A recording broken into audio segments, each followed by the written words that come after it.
a lot of people tend to make themselves the hero. And it's kind of almost the other way around. You have to be humble enough to take the position of the guide and to help your client reach their outcome, because at the end of the day, it's a solution that they want to reach. It's not yours. It's not your problem. It's their problem. The majority of content we see on a day-to-day is content which is, you kind of know that person's only really made it to almost validate themselves within their industry and to their peers. The most frustrating thing with that is obviously when somebody posts that they want to serve their clients or their prospects or their audience, but actually what they're doing is trying to serve their peers by saying, look at me, I know this stuff, this is really interesting, like can I be validated now in this circle, instead of thinking, okay, if I post this out, will my competitor or will my peer, you know, find this interesting, or will it validate me in that circle? Then I think there'd be a lot better content out there, because ultimately your peers are never going to become your clients.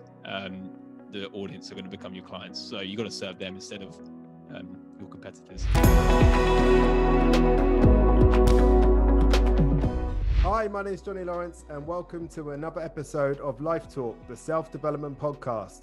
Today I have two very special chaps here, two people that have helped me immensely in the past few months. Let me take you on a journey. Let me tell you a story. I have always been sort of fairly happy with my content when it comes to social media. I do sort of put content out to try and give value. I don't think of myself as a narcissist. These two might disagree, but I'm very much trying to add value to other people's lives. So I've always been happy with my content. And when it hit my demographic, I always got a very good response. But I struggled to hit my demographic. I just simply didn't understand social media. I was scrolling down social media one day, saw a very prominent influencer, and they had tagged these chaps in, the media bros. So I clicked on them and one thing led to another, and I haven't looked back since. About a year ago, I was struggling to work out social media. And today I sit here with a growing social media following, growing organically, and with a podcast and a product in the pipeline. So I would like to introduce Jacob and Jack Cardy, the media bros. How are you going, guys? All good. Love that intro. Thanks very much, Johnny. Is Jack wiping the tear away? I know, I tell you. That Get the violin out. That got too much. Well, in editing, I'm going to put piano music in the background. Yeah. You know, it's going to be like X Factor. You know, make it real. Make it real. With the black and white, like kind of zoom in. And yeah. We're going to go for the close one. And I'm going to try and get that screenshot of Jack, like the cat from Shrek, you know. Yeah, how you doing, guys? You all right? Yeah, good. Thanks, man. All good. I'm thrilled to talk to you in like this format. Like, obviously, we chat to each other all the time, but to actually have a interview format where we can actually go into some topics really, really deeply is really cool. Yeah, I mean, I'm looking forward to not getting the same sort of conversation every week of Johnny, please know your worth. Please know your worth. Johnny, slow down, Johnny, slow down. I can't imagine the conversations that you two have. It's like, did you speak to Johnny? Yeah, I'm exhausted. I'm going for a walk. What I love about you, Johnny, though, is like you're so much like us. Like I said this to Jack the other day. Like, you've always just got ideas like coming all the time, and very much like me. I'm very much like that, and then Jack would just kind of pull me back and say, "Jake, just calm down. Let's just focus on one thing at a time." So when me and you get on a call, Johnny, together, it's poor Jack. Chemical reaction. Yeah, I'm worried about what Jake's done at home when he calls me. He's got so much energy, and I'm like, "What have you taken? What have you taken?" Well, guys, listen. I'm really, really happy to have you on here. I mean, like I said, I wasn't just messing around. You guys have had a huge influence on me in such a short amount of time. As much as I spat about trying to help people with their self-worth, I never claimed to have it all squared away myself. I do have my struggles, and you guys have been great on that front, really helping me find my value and find my target market and audience. And, there was that first line you said, if you're speaking to everyone, you're speaking to no one. And that really resonated with me.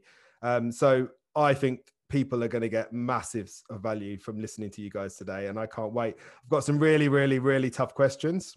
So, and there will be a test at the end. Okay. So whenever you mention tough questions, I was watching Who Wants to Be a Millionaire the other night. And those like the first three questions, which are meant to be like the easiest, like I was getting them all wrong at the start. So Yeah. this is a good starting point. More training required. Yeah. So Jake, maybe mute. Yeah, that's a good idea. I'm doing it now. Actually, just leave. Just please. Yeah. Walks out slowly. Dramatic leave. Right. So, I mean, I'm going to start with, first of all, your tagline, which is "We help experts build strong brands and attract dream clients." Tell me about that. Well, it's a huge story, really, because we were super fortunate we formed Media Bros, and we worked with some amazing influencers. We worked with some amazing brands, literally from the get-go. And we're mainly content-based and doing some amazing content for these guys, giving as much value as possible. And then they started asking us questions like, what should I do about that? And what should I do about this? And they were more marketing questions and strategy questions, really, than they were content questions. So we started answering them and giving value that way. And then it was like, we got all these DMs of people asking us about strategy and how to grow online. And they're all experts. They're all service-based. What are we doing? We need to start like forming an offer and helping these people. So that is now what we do. We help experts build strong brands and attract dream clients. I think their ideal client. It stems as well from our upbringing. Obviously, we were really, really lucky in terms of our childhood and growing up, and like our mum and dad kind of gave us the space to focus on stuff that probably wasn't your most conventional route. Like, you know, we never really had the conversations around, you know, going to university or anything like that. It was very much like, if you find something you like and you enjoy, you know, try it out and go for it. And I think we've never really lost that. And I think we've had the luxury of growing up, you know, navigating that, you know, all of our interests. Whereas now we kind of feel like we want to owe it to everybody else to say, you know what, if you do enjoy something, if you do have a passion, you can make it into a business. And this is how. So that's kind of the general gist. And there is, sorry, go ahead. Sorry, Johnny. And there is always a way to make it work. Yeah, as well. Always. I mean, that's the feel I've got from you guys is, you know, it was a journey to find you chaps. And obviously I went through different marketing agencies and people that wanted me to spend thousands upon thousands on websites and all sorts that you can only imagine. But you guys are the first chaps that really I've felt that have got my best interests at heart. I mean, how sort of generous you are with your time. I mean, me and Jacob are spending an hour together tomorrow. I don't know if he knows that, but we are. What are we doing? Yeah. Hey, listen, it's a surprise. And by the way, Jacob, if you're gonna speak, can you just raise your hand? Yeah, I will. I now know this. It reminds me of back at school. No, I mean that, like, you know, you've much like myself, like you have other people's interests at heart. And there was a wonderful post you guys put up the other day, and it was just, I think it was you, Jacob, screaming, saying, "It's not about you." And I was like, that's brilliant. It's such a great visual. It really does sort of, you know, hit the nail on the head when it comes to what you're trying to do in serving your clientele. So, I mean, what do you see the approach people taking the most on social media? Not necessarily bad or good, just what is it you see on social day to day? I think it kind of comes back to that post, Johnny. When I talked about, you know, this whole idea that a lot of people tend to make themselves the hero, and it's kind of almost the other way around. You have to be humble enough to take the position of the guide and to help your client reach their outcome, because at the end of the day, it's a solution that they want to reach. It's not your problem, it's their problem. So you basically just kind of have to help them. Now, the biggest thing, you know, I see, you know, in terms of mistakes made, and you know, especially in the entrepreneur business world, is that everyone is kind of posting out content with their competitors in mind. When I said not everyone, like the majority of content we see on a day to day is content which is, you kind of know that person's only really made it to almost validate themselves within their industry and to their peers.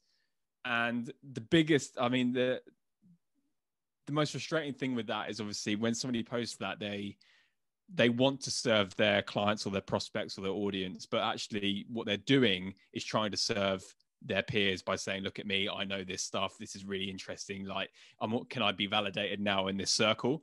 Take the fitness industry for an example. Like, most people aren't really interested in terms of the really advanced workouts, and this is A1, B2, C4 and all this kind of thing. They just want to know what can you do to help me reach my solution? What can you do to help me fix my problem? And that problem might be anything. If people use that as the pillar of what they need to do in terms of their content output, instead of thinking, okay, if I post this out, will my competitor or will my peer find this interesting, or will it validate me in that circle? Then I think there'd be a lot better content out there, because ultimately your peers are never going to become your clients. The audience are going to become your clients, so you got to serve them instead of your competitors. I also think, just leading on from that, when you try and put content out to impress competitors, you're only ever going to grow short term. So you're never going to have long-term growth. And I think just leading it back to the way we are, Jake, the industry we're in, and I don't know, Johnny, if you know about who, our competitors are and people like us, they post things out to validate how well they're doing, or they post things out to validate to their competitors, look, we're doing better than you. And I think that will lead to short-term growth for them. I think they'll grow quickly. But Jake and I won't. I think we know full well and are self-aware enough to know that we're not going to grow as quick as they are. And I think that's because of what we post and our values and who we are. However, I think we'll be here in 10 years and they won't be. So, and that's far, far more important to us. So value over everything. That really speaks to what I experienced before I met you chaps. And that is that I felt like on every bit of communication I'd had with previous marketing agencies or social media experts, that they were more important to me. Now, it's not about me, it's not about my ego or anything like that. It's the fact that they spend more time promoting themselves than they even gave a thought to me, and I was paying them. And it just got to a point where it was really difficult, whereas you feel like it's an honor to be working with them, and whereas you'd like to think that, like, you guys make me feel special. Yeah, ain't that nice? No, you do. And I can tell when we've had conversations that you've given real thought. Like, I've had I don't, as you say, I don't know about your competitors, but I've had experiences with other agencies, and they haven't even looked at my social media. They claim to be social media experts and they're going to help me, but they haven't even looked at my social media. One of them didn't even know I had a website, even though the web address I used had the website at the end of it. And they were like, "Oh, I didn't know you had a website." I'm like, "Oh, I do believe this is the end of our relationship." So it's difficult. And when it comes down to it, it's very often, as you just said, it's the basics, right? Getting the basics right. So let's start there. What are the basics? What are the basics of actionable things that you could say right now that someone could do who's trying to improve their business on, say, Instagram? So one of the exercises that we do is basically just banking all of the stories that you've ever had in life, in business, stories that you've heard from people, clients, basically anything that has helped shape you and has helped, make you the person that you are today. That is a really, really simple exercise that literally takes 30 minutes, but it can give you, months worth of content. For instance, I'd make a table on a Google Doc, which is, story on one side, and then on the right column is impact. And I would write down every single story that you've ever, experienced in business. For instance, for us, we use the example of, like, when I was 7 years old, my mum and dad got me a VHS camcorder for Christmas. And Jack will probably remember, like, months and months after, I was filming home videos, going around the house, doing interviews. Painful. I was asking Jack how he got on in his cricket match. Literally, he just jumped out the shower, and I still got the footage now. He just jumped out the shower. He's got a towel around him. And I said, "Jack, how's the cricket match today?" And all this. So I was, creating content really, since I can remember, but I didn't know I was creating content. And And that is obviously basically stories, isn't it? yeah, What you were doing, yeah. And the impact that has now had is, it's put me and Jack in a position where we are now. We've been able to work with global brands and to help level up their content. And, when you go from filming with, an awful VHS camera to then, doing some partnerships with like Boots and Tangle Teaser and these massive global brands, that story in itself has more of an emotional connection than if I was to say, we've worked with global brands, we've created all of this content. Like, just for people to know context and for people to actually hear a story, and when you wrap it up in a story, it is able to, completely convert more people than you would ever think of, really, because what you do then is that you kind of, it all aligns with your brand. So that's a really simple thing of like literally just writing stories on the left, impact on the right, coming up with 10 stories. And you probably, one person has, experienced something today, I imagine, where something has happened which has impacted them in some way. So the problem is that when you're in a bar or a pub, you'll tell your best mate, but you won't tell your audience on Instagram. So I think that's going to be a thing that I think would be an actionable thing for all the listeners today, is literally just write down their stories, write down the impact, and then share it. We have a template for that, right? Yeah. We can drop it in your show notes, Johnny, if you want to, for your audience. See, this is what I mean. Always giving stuff away. Always giving stuff away. I love the way when you were explaining that about working with global brands, there was this like little cringy part of you, like, oh, I don't like telling people how good we are. Yeah, no, that's the thing. That's the thing. I it's love like, it. It's like we reached that point of like, we've done really cool stuff, and we've kind of had to remind ourselves of it, because I think that helps, especially if you're going through a bit of a rut like we all do, or if you're going through like, a couple of days where you feel like nothing's really working, just to sit back and reflect on what has worked. And, even from the perspective of the last year, 12 months, you'll be able to find moments that have helped, impact your business in some way. So yeah, that's another point. I always say when I'm discussing these things, we've been fortunate enough, or we've been privileged enough to work with. Do you know what I mean? I always wrap it up like that. But you never talk about it. Like I noticed you chaps through some really high profile fitness influencers, and they all follow you, and I've never heard you bring them up once. Never. And I don't know, there's something about that's just screams integrity to me, which is what I look for. I'm an integral person, or at least I try. My wife might not agree, but you'll never get to meet her, so that's fine. But so, although I might have to edit that out. I resonate with you there, Johnny. I resonate with you. But I mean, yeah, again, it's important. It's important that, I think what I'm trying to say is that you have to look, when you work with somebody in such a close capacity, you have to share certain values, I think. If you don't, then you're always going to struggle. I'm not necessarily a massive money driven person. I'm more of a helping people person. I'm not saying one is right or wrong, but you guys have helped me sort of realize, because what was happening there was I was devaluing myself without realizing. And you're brilliant, because you'll sit and you'll listen to me spout on, and I can see it in Jack's eyes now. He's like, I know exactly what he's thinking. And he's like, this is the thing as well. Yeah, like people think that they're not generous if they put a price tag on it, but the most generous people in the world are worth something. Like a brain surgeon is generous if he's going to save your life, but you probably in some countries would have to pay a lot of money for that. So so I think I struggle with that. I struggle with the charging bit and finding my worth, because my goal is to help as many people as I can. And so is yours. I mean, we do it in a different way, but I can't, yes, I pay you, but what you've given me is worth more than that, because, even if our relationship ended tomorrow, what I've learned from the process that I've been with you guys has been hard. It's been really testing, but you don't change unless you're tested, right? Unless someone applies pressure to you. I mean, pressure makes diamonds, right? So love that. Yeah. No, well, it's true. And you guys put pressure on me, and it's been a couple of I'm almost going to crack moments, but I come out the other side and I keep moving forward. And like I said, the position I'm in now compared to last year, yes, there's a lot of it to do with me, but there's also a lot of it to do with you guys. So the basics, making a bank of all your stories and experiences. Is there anything else that you could do? Simple, actionable things that people could do right now? I would say know why things perform well. So always track insights. How'd you do that?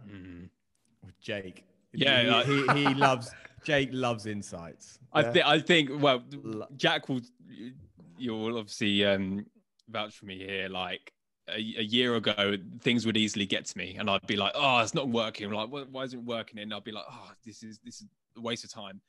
When we kind of took a step back and actually, do we know it's a waste of time? Like, and we're like, well, not really. Okay, well, how do we find out it's a waste of time? And the biggest shift for us is just by tracking every single metric that is there to be tracked.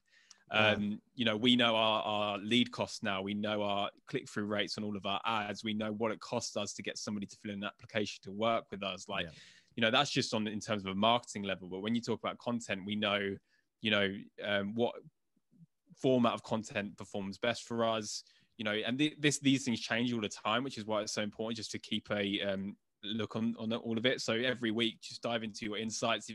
All of these platforms have them. Instagram obviously is on the front page. Facebook's got them on the back end. Just go into them and just make your own spreadsheet and just copy and duplicate the data over, and you will start to see trends every single month. You'll see, okay, well, that piece of content worked best. So how can I then double down on that and repurpose that message? Because obviously my audience resonated with it most. Johnny, you sent us some trends today, some insights. Yeah. Do you know what? I was just about to say, like, let me give that some context.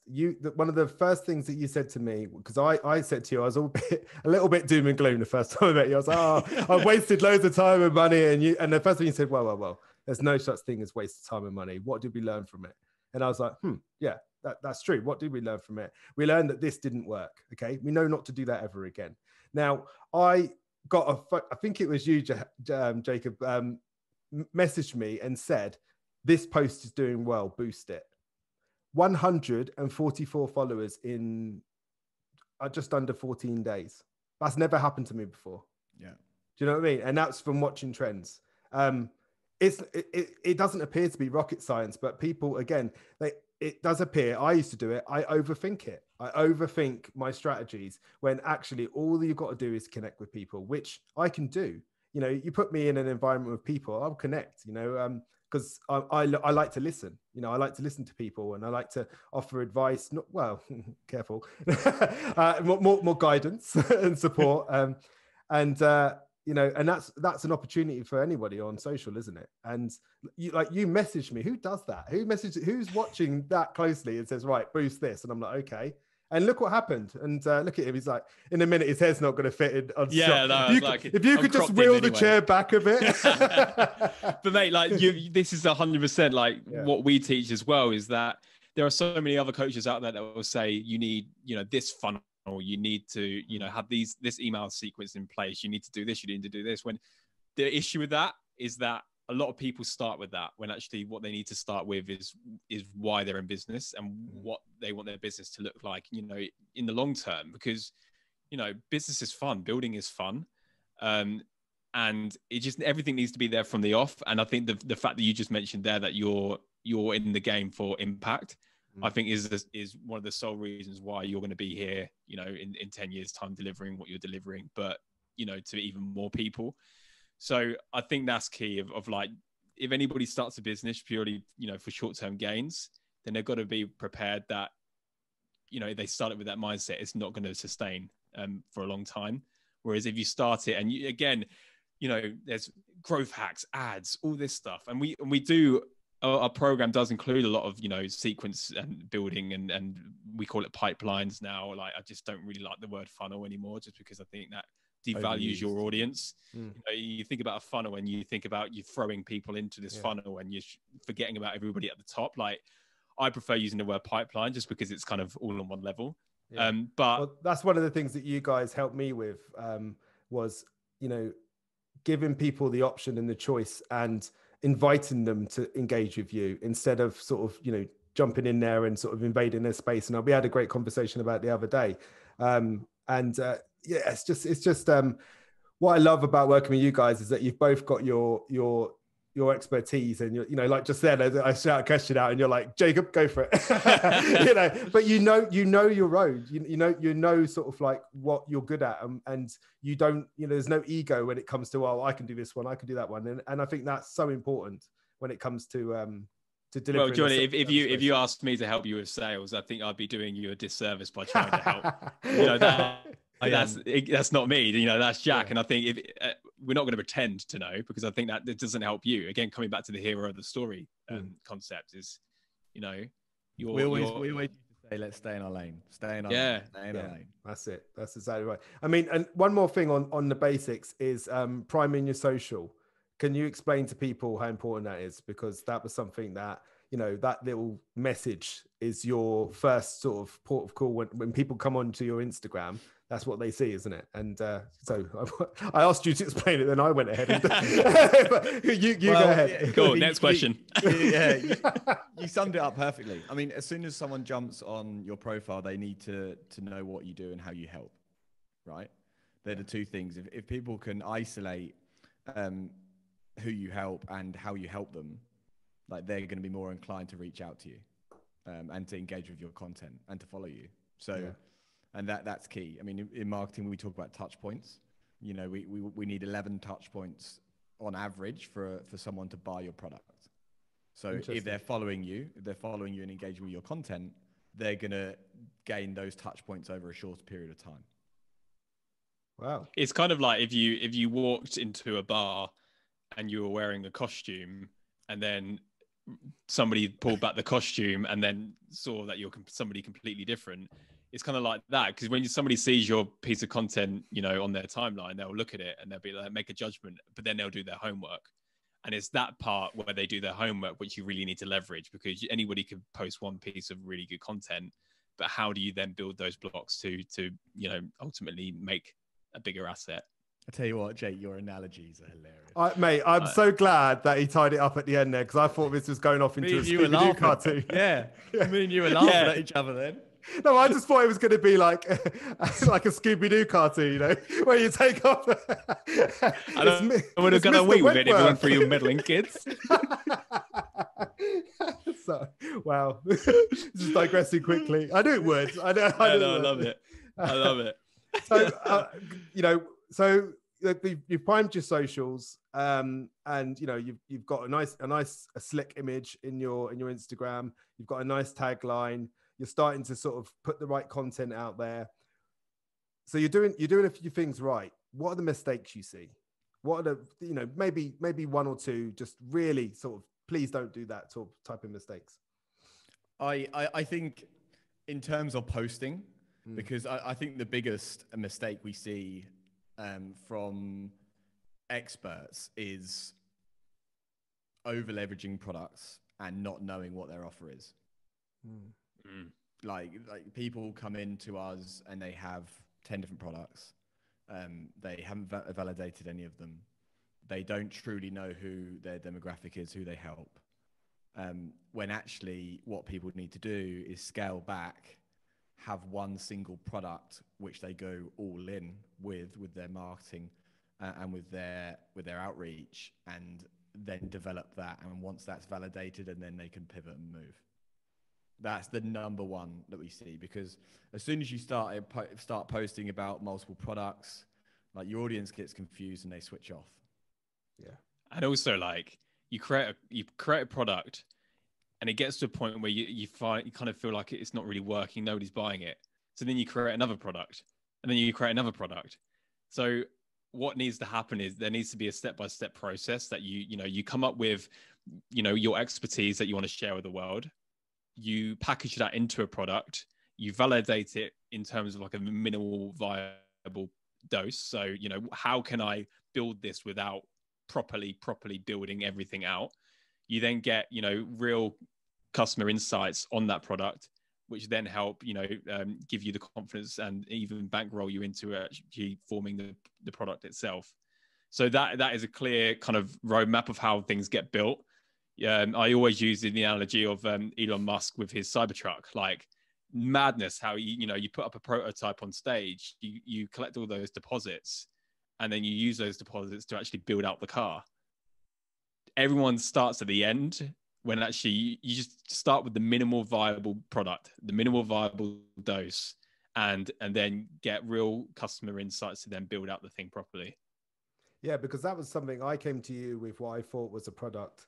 And I loved it because I think it was you, Jack, I spoke to. And you were so cool. You sat there and you patiently let me go through this whole process. And you went, yeah, that's not your core product. I was like, why did you let me speak for like 45 minutes? And then you come up with this stuff and it blew my little mind. And I was just like, wow. And again, it came down to me devaluing myself. And that's part of the service that, you know, I want to get across to anyone listening that might be considering working with you guys, is that it's not just this knowledge that you have, it's how well you care for the people that are in your care, and how, you know, like you said in your post, it's not about you. It really, to you guys, it doesn't seem to be about you, you know. And as I've witnessed before, there's, you know, your industry is full of a lot of ego, like any industry is, you know.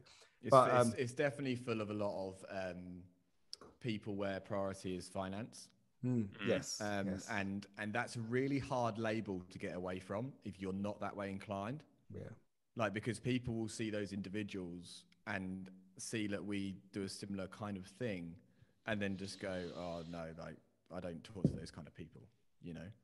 And it's really difficult to get over that. And we do that through content, and we do that through more client fulfillment than any other coach would do. Yeah. Because if you make your clients and you make your main goal to help people, like finance will always follow.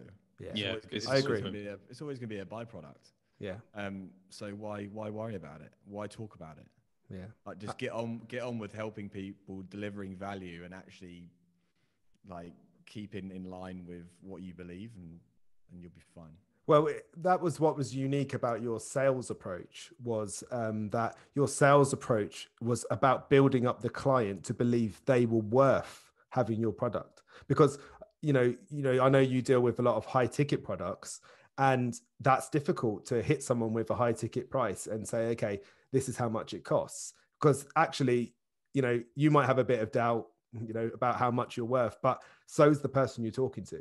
Because they're like, wow, hang on a minute, I'm not sure I'm worth that much money, you know, and that's a real shame. So your sales sort of approach, not tactic or strategy, because you're not trying to trick anybody. Your approach to it is to get that person to believe that they are worth it because you believe in your product. You don't work with people that are charlatans or trying to con anybody. So you know that the product's good. You know that if the person purchases that they're going to get what they asked for. So that's not in question. What's in question is, does that person believe they deserve that?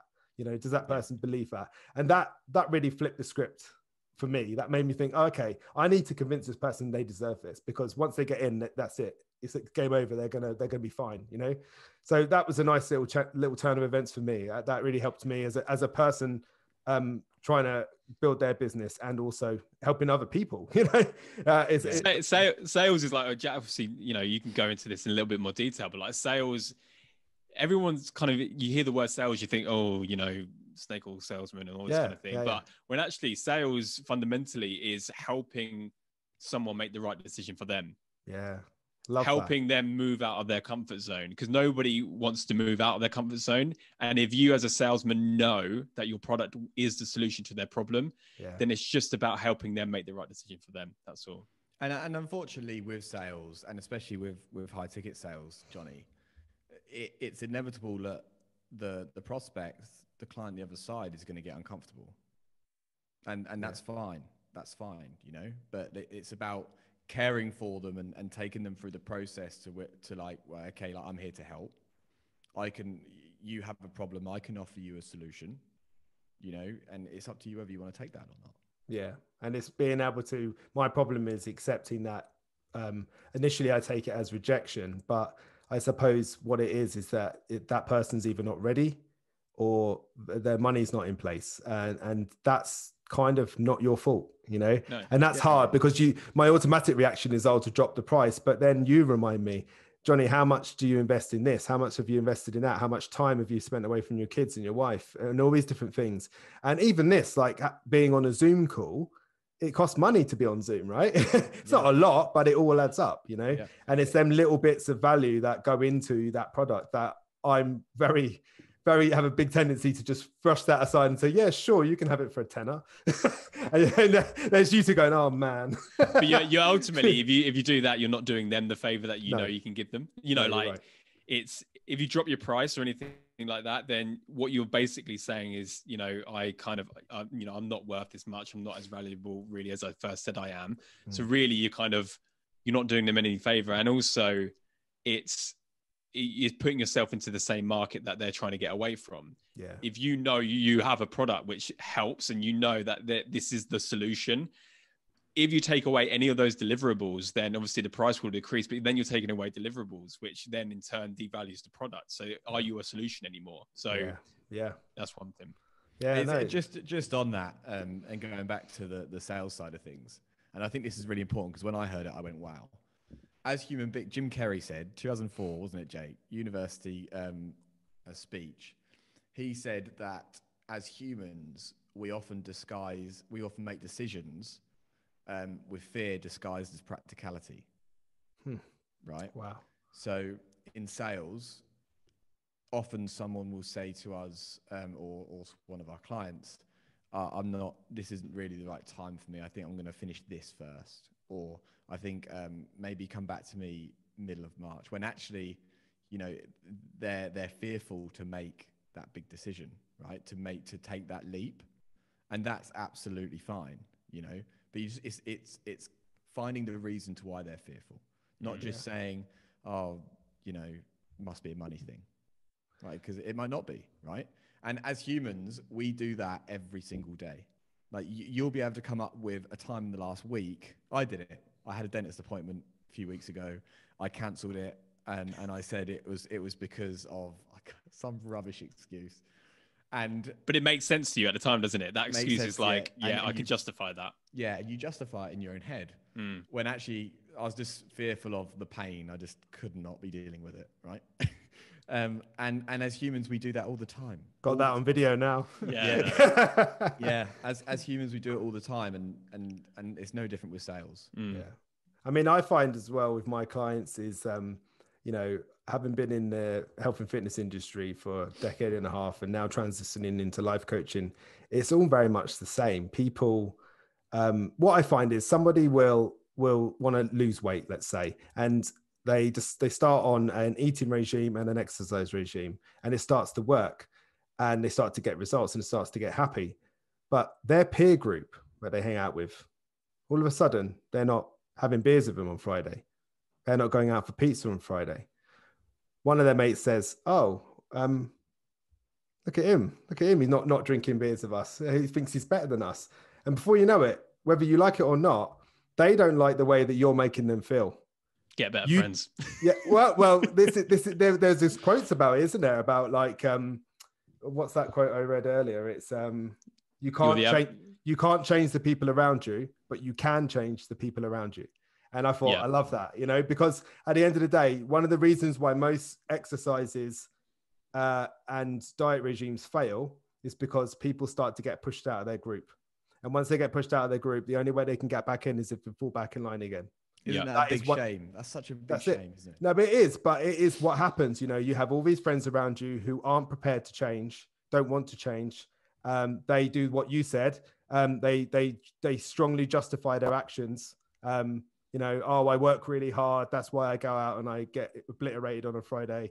Whatever, not worrying about the health and all the other list of reasons why they shouldn't do it. And it's not to judge, people should enjoy themselves. But if you're saying to me, honestly, that you want to make this change, you have to accept the fact that you are changing and that there will be people around you that may not accept that.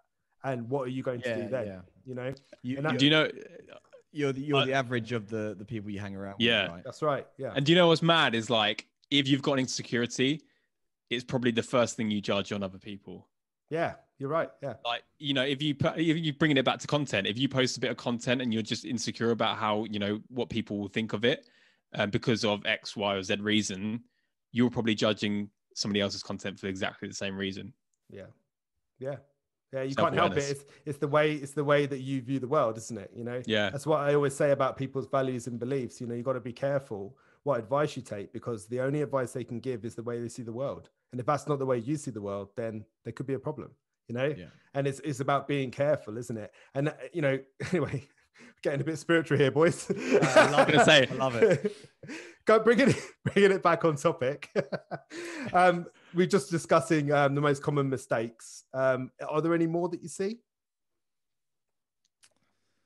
God, I think we this is the problem, right? Like, it's so much easier to see like what's going wrong than what's going right, and that's a bit of a shame in general, isn't it? Of like, you know, there's so many people out there doing amazing stuff, like talking to their audience, you know, flying the flag for a certain, you know, certain values they have, and that you can just kind of flip those around. You know, you can just find out what people are doing it in the opposite way, and you know, we use this word values a lot, and again, we kind of touched upon it of actually compromising your values, feeling like you have to fit into a certain, you know, identity.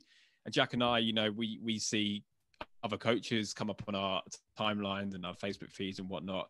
A lot of them are feeling like the only way to kind of get attention is by, you know, standing next to a really expensive car, or, you know, sitting on the holiday with, you know, designer clothes on and stuff like that. And that might just be their identity. And in which case, cool, like go for it. Amazing. But what I would hate to think is actually people feel like they have to do this stuff in order to be successful. You know, and it probably happens in any industry, you know, the fitness industry, life coaching industry, anything where you feel like, okay, this person's successful. The only reason I can also become successful is if I emulate that person. You are so right. And that is exactly the advice I got given by somebody else. They told me that I need to be aspirational. And, you know, I drive a nice car and all that sort of stuff, but I'm very low key about stuff like that. To me, it's not about possessions. That reason I drive a nice car is because I deemed at one point I was worth it, you know, and I cringe, but every time I go to the car park, I'm like, wow, this is cool. You know, I enjoy it every day. You know, I really do. I'm grateful for it, but I'm not going to then take it a step further and start showing off on social media about it, because that's not aspirational. That's making someone feel terrible. You know, that's like me, you know, training really hard to get a six pack. And instead of putting in all the work and sacrifice that I put on social, I just put the six pack and say, look at that.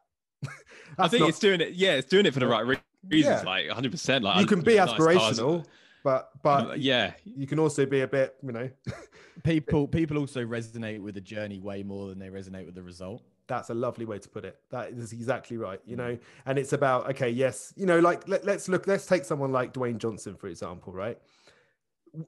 Theoretically, us free lads should hate him, right? He's 6'5". He's absolutely jacked. He's a multimillionaire. He screams success. And by the way, but the best thing about him is none of that. The best thing about him is that he is an incredible dad. Exactly. And that's, and you can't dislike the guy because he spouts out all the time. He's one of my role models in life. He spouts out all the time about being the hardest worker in the room. He's not saying it's easy, you know. He's not showing off. He's just saying, listen, I'm working really hard and I'm getting what I deserve, you know. And at the same time, like you said, he's all about his kids. He's all about his wife. He's got great values and they shine through. It doesn't matter what he does. Then values shine through. And he makes all those things non-negotiable, Johnny, doesn't he? Yeah. It's brilliant. And he's my favorite person to follow on social media. Well, what is he, 300 million or something? And even the way he did that, the way he celebrated that, like when he turned 300 million or whatever, it was just so like, thank you so much, the gratitude. Most people don't even say anything. No. But, you know, I mean, at this point, if I could get to 2K, I'd be celebrating. Same, don't worry about it. We're the experts, right? Yeah. So, yeah, I mean, it's so true, mate. It's so true. And he knows why he does what he does. He knows what his values are. Yeah. And he's not afraid to tell them. I think the actual coming back to mistakes, the biggest shame and I think the biggest mistake that someone can make is not posting something because they're worried about what someone else thinks about it. Yeah. We've all had that though, right? We've all had it. Yeah. And can you imagine like if you know that imposter syndrome kind of thing, like people in history, you know, Martin Luther King, like even Greta Thunberg, these people who have a mission and they're thought leaders. Imagine if they didn't actually share their values with the world purely because they're worried about other people. Exactly. Well, look at so you sitting there not doing it, you know, you could be having the same impact, you just don't know it. Well, look at the chap that walked up and down his garden, right? You know, months before that, he was, I don't know if it was months or a year before, I might butcher this story, but it was something like they were trying to decide at his age whether an operation that was going to save his life was going to, whether they were going to bother, and imagine they hadn't done that and he'd passed away before he did that, that would have been 30 odd million pounds that didn't go to the NHS. Yeah. That's remarkable. Or even if he sat there and thought, you know what, I do this? I don't think anybody's going to really care. Like, I think he was trying to, what was he trying to get, £1,000? Yeah. I mean, he nailed that, didn't he? Yeah. or if he thinks, that person, they're all going to laugh at me, but he did it. He went with it and he did it because he wanted to. He only cared, again, internally, the reasons he wanted to do it without needing the external validation. I suppose when you get to that age, you just, them sort of things no longer apply. I mean, if you want real wisdom, you speak to somebody older and they'll tell you what matters. One of the things I quite often do with clients is something called the rocking chair test, where I get them to sit back and say they're 80 years old, lie back in a rocking chair. Your life's gone really well. What happened? And then they tell me what their goals are right in that moment. They tell me what's important to them. And it always makes me smile, and it's a pleasure to watch, somebody sits there and tells you, and then they open their eyes and they look at me pretty much the way you guys look at me very often, and they go, and I go, oh, okay, yeah. So yeah, wow, yeah, this is a great conversation. I'm really enjoying this, guys. What are the current trends that you're seeing at the moment, and where do you think things are heading towards when it comes to social media? Jake. Yeah, I was going to say, I'm ready. I'm raring to go. I think everybody needs to really focus and hand down on the creative aspects of social media. We went through a time where the ad cost was particularly low on Facebook and other platforms, whereas now it's starting to increase again. But you're going to get the best bang for your buck if your creative is good. And there's one thing that has stood the test of time, and that is really good branding and really good creative as part of that. So if you can basically invest your time and energy into creating a brand, whether that be through content, through, again, reinstating your message and your values, and just making sure that every single thing you put out, you put your heart and soul into it, and it's going to serve your audience. And again, what we've mentioned as a common theme of this episode of like detaching yourself from the outcome, but just knowing within yourself, this is serving the people that I want to serve. That is going to, withstand any trend, essentially. We talk about ads, we talk about pre-roll, all of these marketing funnels, everything, copywriting, like just focus on being the solution to somebody's problem. Yeah. It's all it is. To follow up on that was really well put.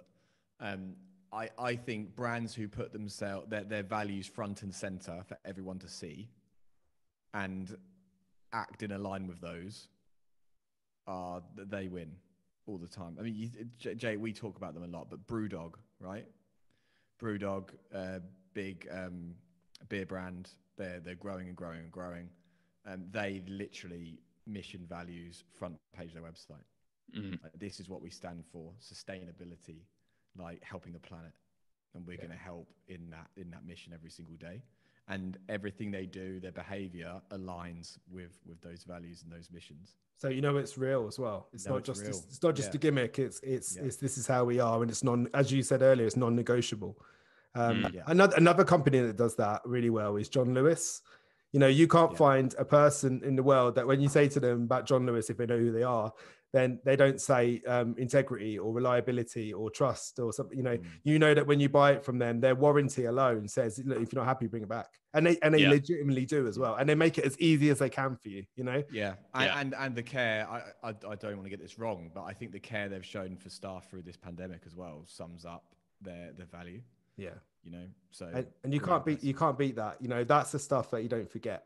Well, I saw today, like Moonpig. These are really just cool things that companies do. Again, putting their customers as the hero of their stories. Like Moonpig, around Mother's Day, have given people the option to opt out of receiving Mother's Day themed emails, promotional emails, because they understand that it might be a hard time for a lot of people, especially in the last couple of years. Wow. And obviously, people tragically losing their mothers. Yeah. They've put out an email say, look, if you don't want us to send you any emails about Mother's Day, here's a chance to opt out. Mate, that's giving me goosebumps. That's really great. That is some hell of a value. That's really, really nice. But this is the stuff, like, it's simple to do.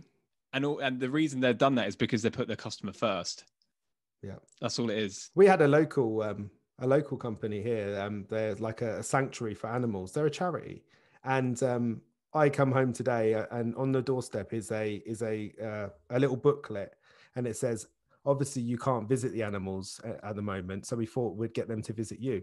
And they made this little pamphlet. They don't ask for anything. They're a charity. They probably haven't got the money to do it, but they did it, and they sent it out to all of the people that support them. And I thought, wow, that's so really nice. You know, it's just stuff like that. Like you say, put in the customer first. That's there's a deeper meaning behind it. You know, yeah, like, and it makes you feel something.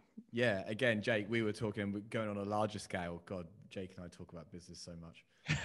I think we need to start talking about other things, mate.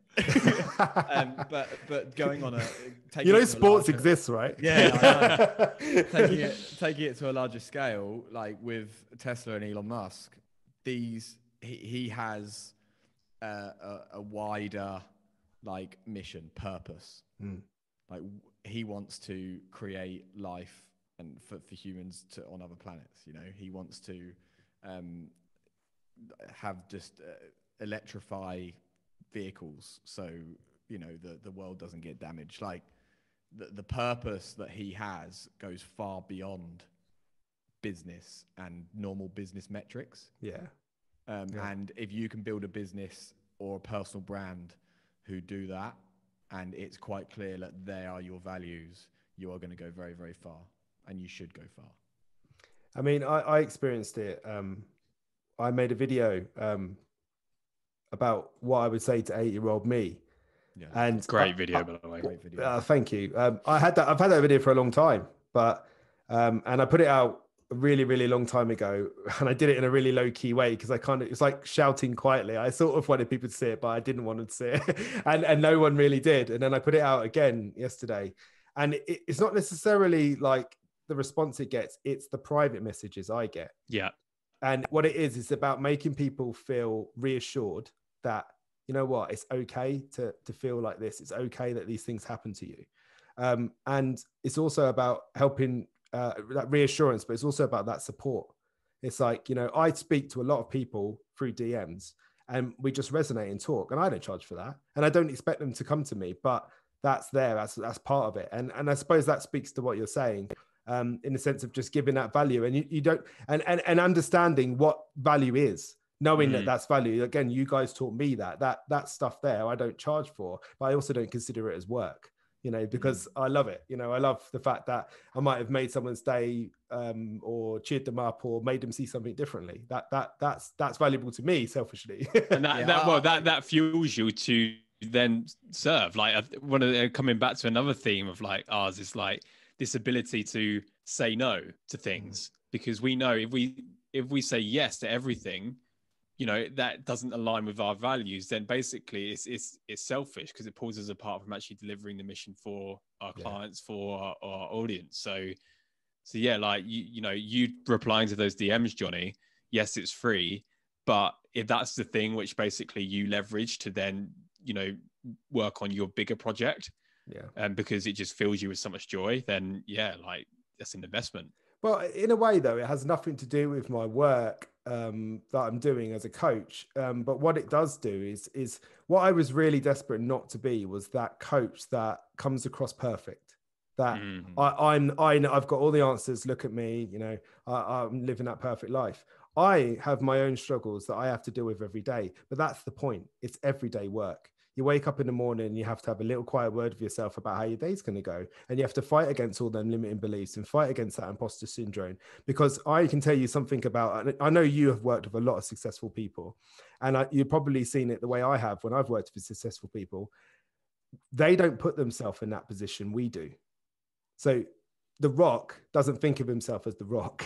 The Rock thinks of himself as probably husband and dad. it's us that make him the Rock, Yeah. and he plays that part for us with that sort of quiet understanding. And it's the same if someone's being really sort of coming across really successful, and it falls off. It's because people they start to buy into their own rubbish, don't they? Yeah. And you're like, okay, that's enough now, So yeah, it's about having that self-awareness and knowing that I don't put them videos out there to say for sympathy, for to get any money from it. I do it out there because I want to show service. Yeah, and I want to show that actually we all go through struggles. I'm not perfect. I haven't got it right. I'm flawed like everybody else, but I'm trying, and that's what it's about. It's about effort. And you never, that's perfect. And you never know who it's going to impact. No. And when you get that message back, it makes it all worth it. You know, when I put them sort of things out, them personal things out, I don't look at my phone for hours. I feel sick. I don't know what, I don't want to know what they're going to say. And then I pick up my phone, and so far I've been very lucky. And I've got messages, private ones. And I don't expect people to get out there on social and air their, that's what I'm doing. That's my choice. And I've found so far that it's been relatively positive and well received. And I know, like, if things continue to go in the way they're going, there's going to be someone someday that says something really silly, but that's going to be about them, not me, right? Yeah, 100%. As long as you know that, that's the main thing. Well, I say that now, you have to hold me to that. We will. So we're to sort of move into the close, because you guys have been really generous with your time today. What's the one piece of advice that you feel that you give the most? That helps. to be authentic. Yeah. And coming on to that, just know your identity and know who you want to serve. Yeah, that's great advice. Don't try and be something you're not, Yeah. Everyone's got something about them that makes them appealing, and that's their brand. And I hear it all the time. It's your brand is what people say about you when you leave the room. Very true. What they say about you when you leave the room. I'm not been brave enough to ask anybody yet. if you go a million miles an hour at something that you don't believe, you're going to have to reverse at some point. Yeah, 100%. There's been things that we've done in the past that we just didn't fuel us. On the front end, they looked really, really successful and things were going well. But we've had discussions together and we're like, Jack, are we enjoying this? Are we kind of getting everything we want to get out of this? And are we serving the right amount of people? I love that. And sometimes the answer is no. Sometimes the answer is yes. When it's no, we kind of reevaluate. We look at things, we tweak things, and and we keep going forward. It ultimately takes you to a better product, right? Yeah. All about the journey, as you said before. Yeah. And there's no. Yeah, we were saying this the other day. Is the best thing about running a business is building it. And if you're constantly building, then you're going to have fun for the rest of your life. Yeah. Well, I always say that. I got a friend who's climbed some pretty cool mountains, and he said, never do I think about the top. He goes, actually, when I get to the top, all I can think about is getting to the bottom. He said, but whenever I think about it, I think about the journey up the hill, Yeah. I think that's what you train for, isn't it? Yeah, you don't train to stand up at the top of a hill, do you? No. If you did, I'd be on Mount Everest by now. I'd be done. I listened to a podcast once, and they said if it was just about being at the top, when we'd just get a helicopter ride. Yeah. It's that simple. You just get a helicopter ride. I'm not sure if you can do that, but you get the analogy, I'm sure. Right. So, last question, and then we'll go into how people can find you. How do you believe that you can help businesses out there level up and develop their brands? You two personally.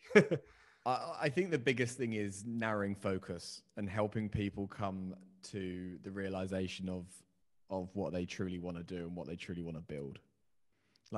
One of the main things that Jake and I do in the first few weeks of someone's with us is actually isolate who that person is trying to build and why they want to build that product.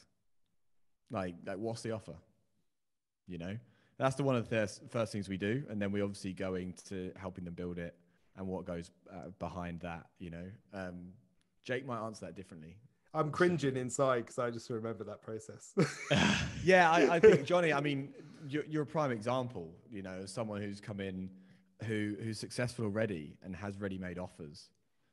But just a little bit of narrowing a focus. That's all it was for you to go on and start really having like a fueled drive at what you want to do. Well, that insight that I sent you today, that's very telling, isn't it? Yeah.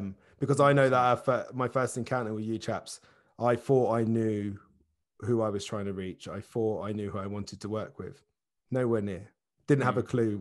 Now in hindsight, I look back and I almost feel slightly embarrassed, because I didn't know, but I thought I did. But that's part of the process. And what you guys have been really good about, as to say what you can offer businesses, is that you're really kind and generous with your time, and you're very, very patient, and you don't judge.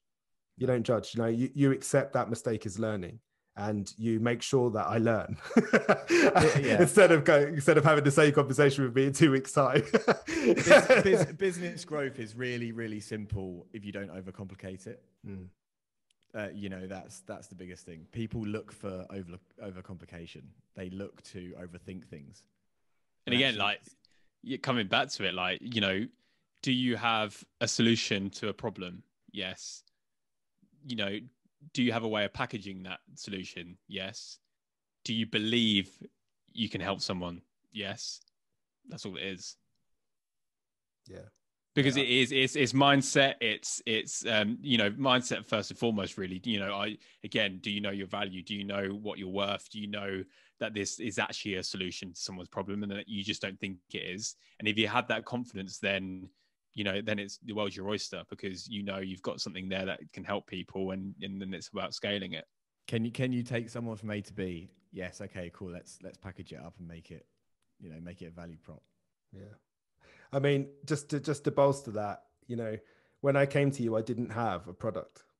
And I thought I knew who I was, I hate the word target, but I thought I knew who I was trying to serve, only to find out that actually the insights, as Jacob says, is telling me differently. And then I had to look into my soul and say, okay, this isn't who you're serving. This is who you think you want to serve. Why do you want to serve them? Because somebody else put that idea in your head. Actually, I don't want to serve them people. I want to serve these people. And now I'm serving them people, and I feel really aligned with what I'm doing. And that's the difference. I now have a product that I believe in, that I'm confident. I've trialed it. I'm watching it work week after week, and it's an absolute pleasure to watch these people going through this process grow. And that's down to what you guys have installed. And I won't accept that it's not. I didn't have a product until I met you guys. So I'm very grateful. People, Jake, you summed this up perfectly the other day when someone asked us why you do what you do. It was, well, we help experts, and then those experts, with the knowledge they've acquired and how far they could reach now, help 10 other people. And then those 10 other people might, build relationships because of that advice that expert's come up with, and they can help another 30 people. Yeah. So it's a huge domino effect of value and help. And that's why. And I think adding on to what you just said there, Johnny, about your product, I'm flipping this round now, because you showed me the structure of your program the other day, and it's unbelievable. Anybody listening to this, just give Johnny a call, because everything listed on there, again, those values align. Everything was so in depth and detailed. And you said to me, Jake, I can't do 10-minute calls with my clients. I need to do much, much longer ones, because this stuff can't be covered in a shorter call. And I don't, and my way of serving them is by allowing them more time with me. So yeah, that's a credit to you. Yeah. And, not a lot of people would, take that approach. So, but you're the only company I've worked with that's accepted that. You've accepted that. Okay, first and foremost, I'm not driven by making money. I'm driven by helping people. You are the guys that go, okay, this is what this is worth. And every Monday or Tuesday when I have a phone call, I can see his eyes rolling. It's like, oh, here we go again. Johnny, stop trying to bring the price down. I'm like, oh, well, So yeah, I mean, I just wanted to bolster that. You guys help people level up. You really do. You're helping me. It's happening right now, and I'm forcing myself to enjoy the process. So I suppose what I'm saying in a roundabout way, me, why use one word when I can use 25,000? Is I'm very grateful. Thank you I mate. appreciate you. And again, it's nothing to do with us. We were just the Hermione Granger to your Harry Potter. Wow. I thought I'd end on another analogy. I want to call you Yoda, but I'm pretty sure Yoda's never said that. I don't know why I went with Hermione as well when there's blooming Ron and Dumbledore. Dumbledore. We just made ourselves into the opposite sex. So there you go. That is forever. That is. And as I affectionately refer to you as the media Jedis. Yeah, The media Jedis. You know exactly what you're doing. Now we know there's a great gift for that, so it's fine. Oh yeah. Oh, that popped me. That did. When I saw that come through with a little Yoda winking, I was like, mate, that's amazing. Okay, so tell people where they can find you, man. Jake. What do you want, coordinates or? Yeah, just like a Google Map reference would be great. Like, Okay, cool. We are on all the platforms. Well, I say on all the platforms. I don't think we're on every single. We haven't got our invite to Clubhouse yet. No. oh, No, I can send we're that gonna- to you. I got one. Yeah. Oh, do that. Awesome. Yeah, Thanks, I'll Johnny. send that to you.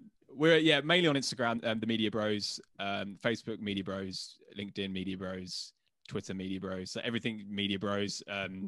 Jump on, say hello, and let's have some fun. Don't just follow us. Say I don't hello. know what that- Come and say hello to us. Yeah, I don't know what that call to action was. Have some fun. But I quite like it. Okay. Moving Hashtag on. have Lucky some I- fun. Lucky I didn't give my coordinates. Yeah, that could go so wrong. All right. Oh, Yeah. All right. Yeah, it depends how you look at it, Johnny. I've got one question just before we go, and I've always wanted to know the answer to this and always forget to ask. Why the Media Bros? Oh, this could be a whole Really cool podcast, story. but I'm going to really shorten it. Okay. We went to a seminar with a guy we look up to called Daniel Priestley, great marketer, and we were called Hot Mug Media at the time. That's what we launched as, and I think that's because Jake burnt his hand on a cup of tea or something. Yeah. Anyway, we had a chat, and we decided that after that seminar it was really good, and we actually were a friend of Mark LaRousse now who spoke at that seminar. We decided to make it what it was. You know, we were brothers. People think like, are these guys brothers? Like, no, we actually are brothers. We are. Yeah. I saw a post once saying just to show that we are brothers. Yeah. It was a picture of you two when you were younger. Yeah, we have to validate that we are actually brothers. And, Everyone just looks at me like, Jake, like you're so handsome, right? Like, Jack can't be your brother. Is this going to be like a Donald Trump, Barack Obama? I need to see your birth certificate. Yeah. Have you guys got the same dad? Oh man, that's brilliant. But no, we are actually brothers. And we decided to make the company what it was. So you know, that's exactly what we did. After Plus, that. And that was about 2 years ago. I'm a big fan growing up of Mario Bros. So Nice, yeah. Media Bros. Totally reckon that there's going to be a Halloween Mario Brothers theme going on for you one day. You've got to do that. Is it done? It's done. It will be done. Oh, good. You're going to say, That's what Jack. That's an insight into our working relationship, by the way. Like we need to do that. Jack goes, "It's done," and we're like, "Yeah, but Jack, we need to actually plan on doing let's it." just do it. It's done. I just say you're going to walk into work one day and there's a pair of dungarees hung on the back of the door and a little flat hat. Yeah. It's like, you know what to do, Jacob. Yeah. Well, we started our like kind of niche podcast 20 episode thing like 2 years ago in Suffolk where we live. And I said to Jack, like, we need to do a podcast. This is what the idea. And Jack goes, done. And before we knew it, like our Amazon cart was full of all this podcast gear, and he clicked go, and I was like, we haven't talked about this. Like, we haven't. We're doing it now. We're doing it. Yeah. That's amazing. Like, mate, that's another key, by the way, Johnny. I'm sorry, but like, if you're running a business, make decisions fast. Simple as that. Because we all know that we can all talk ourselves out of stuff, right? Yeah. I could do it every day. There's been days where I feel like I'm wasting my time. I just want to pack it all in. I'm just like, what's the point of all this? You know, like you work so hard sometimes to get like, you know, 3 followers or 10 likes or whatever. And then you realize, you stop yourself and you go, wait a minute, That's not what it's about. I'm not trying to do that. And that's what the social media does sometimes. It's such a great tool. And I'm not going to bash social media because it started so many important movements and it's got so many great messages out there. Even little things like somebody lost their dog the other day, and if it wasn't social media, they wouldn't have found it, Yeah. So I won't bash social media, but it is a tool and you do need to use it wisely, and you need to control it, not let it control you. And I think that's important. Anyway, sort of gone off on after school message there. Stay safe, everyone. Don't do drugs. Right, listen, I better go before we're on here. We'll still be on here at night time if we're not. I'll tell you what, I honestly could chat for another hour. But we may well do. But listen, lads, honestly, I appreciate you. I'm grateful for you. Thank you for your time today. Is there anything else you want to tell people listening? Is there anything coming out that you want to let them know about, or is that it? No, mate, like right back literally right back at you. We appreciate you too. Yeah. And you know, everyone out there, like, just post it. That's it. Okay. Yeah. Just are you asking people to post it notes? Yeah, I was going to say, you're giving people your staple shopping list. Yeah. So I believe Jack's been quietly getting drunk during this thing. Just please disregard him. Matter of fact, that's what you're... Look. No, thanks. Cheers, bye. Yeah. Mic drop. Right, listen, thank you so much. I'm looking forward to seeing you tomorrow, Jacob. And Jack, feel free to jump in. I might. I might. We do it again. You could get drunk again. It'd be cool. It's in the morning, so it's okay. Oh, someone cut his mic. All right, cool. I'll catch you soon, man. And thanks for your time today. Legend. Thanks, Johnny. Bye, Johnny.